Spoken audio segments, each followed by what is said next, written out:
The lucky 7. So these are the ones that was spared. I'm gonna sit down here actually. Oh my goodness. Okay. So 4 hens and 3 roosters. Now, I'm not an expert. I by no means know what I'm doing, clearly. But 4 hens I kept. I chose 3 roosters by physically holding them, feeling them, who had the roundest, the best muscle mass, who did this, who did that. And those are the 3 that I picked. They're all kind of laying back here. And I just had to empty out their water and everything like that, clean it out. So I'm filling it right now as we sit here and speak. So these birds, and I just filled this up. Well, I gave them 1 scoop. And when I moved the tractor, it all kind of went down to that one end. These birds will get fed once a day. I will put 1 scoop in this trough and they will get moved to fresh grass every day. I'm not going to have near the manure load with these 7 birds that I did with 20 or 24 actually. So I'm not worried about that. How much grass these birds are going to eat, I wish I'd have taken a video of the amount of grass that we pulled out of the birds that we just processed, because 24 hours off a conventional feed and just moved to fresh grass, you would not believe. I'm talking more than a quarter of a 5-gallon bucket full of grass out of 67 birds. And that's cleaning out their gizzards and everything. So somebody commented a couple videos back saying that, you know, nobody told me that these birds were sterile, that you can't breed them and all this other stuff. Well, that's just simply not true. These birds are not sterile, but they will not breed true, which means breeding these birds together is not going to give me a Cornish cross. And I'm not looking to produce or reproduce Cornish cross. The whole goal of these birds and keeping these ones back is to include them in the breeding program that we're going to start with the Delaware broilers, the American breasts, the Niederrheimer, which will be coming here in just a couple weeks, and the other mystery breed, since they are starting to hatch now, just a couple of them, is a dark Cornish. Now, if you don't know what a dark Cornish is, it's not a Cornish cross. It is a Cornish breed that is a broad-breasted breed. They only lay about 80 or 100 eggs a year. So, but they are great foragers. They're a good sturdy bird, and they've got good exceptional meat quality and good breast meat. So that's why I chose that breed to bring into our breeding program. So now we have 5 breeds, and that will be these Cornish cross, the dark Cornish, the American breast, the Delaware broilers, and the Niederreimers when they get here.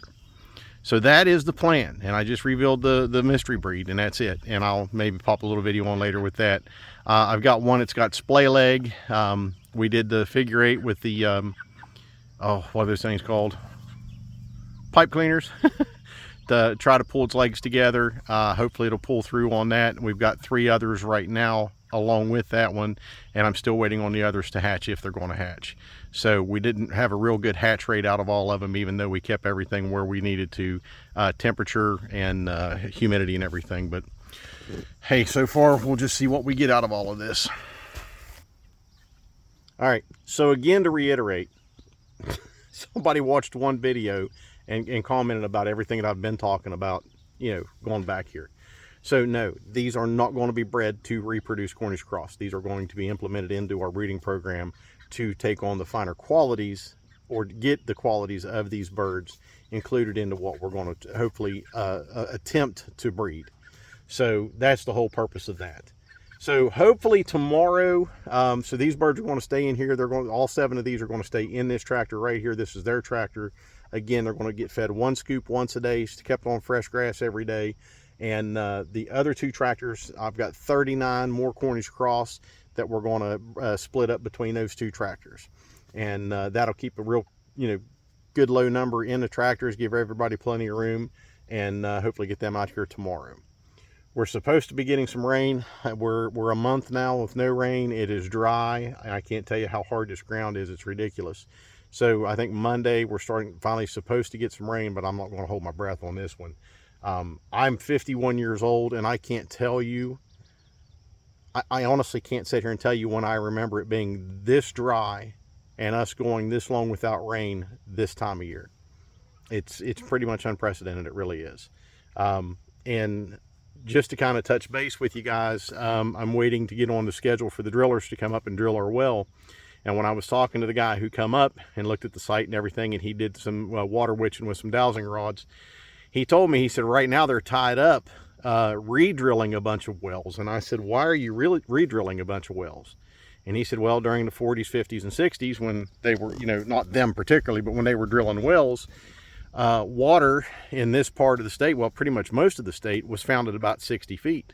And they had good quality water at that depth, and you know, good filling, good flow rates and everything like that. And he said these 60-foot wells, 60 to 80-foot wells are drying up. And he said they're drying up every day. And he said, so we're having to go in and we're having to re-drill down on these wells, going down 150, 160, even sometimes 200 feet. And he said, because the shallow wells are drying up. And that's kind of scary, because I actually have a family member who's in the natural gas industry and has been for, oh my God, decades. I'm 40 years. And he said he has seen millions and literal millions of gallons of water put down holes in the earth and never see again, and when they do the fracking and stuff. And he said by count, millions of gallons of water in one hole. And he said that went miles deep into the earth when they were doing this drilling and stuff. And he said we'll never see that water again. He said they're using up a lot of good resources with that. And that's not an anti-gas statement, that's not anti-fracking statement, that's nothing like that. That is a man who works in the industry, enjoys, you know, the benefits of the industry and in its products. And that's him saying millions of gallons of water that are just gone, never see again. So yeah, it is kind of scary to think that, and that just, you know, gives me more and more resolve to get that daggone thing drilled so we can get some water and have that as a reserve or a standby, or preferably as our primary source. But I'll fill you guys in on that later. But anyways, that's what I want to let you know is Lucky 7, and you guys will follow their journey with the others, and we'll see where we're at. And if any of these become lame, that's why I'm cutting way back on their feed now, because I don't want that growth going as fast as it has been. So I want them a little bit more active and pecking and scratching and stuff like that, and only feeding them once a day, because I don't want them growing faster now. But if any of them go lame, I'll just pick out of the next bunch if I have to. But that's it. Still got a bunch more to do. Guys, get and stay prepared, stay free. God bless y'all.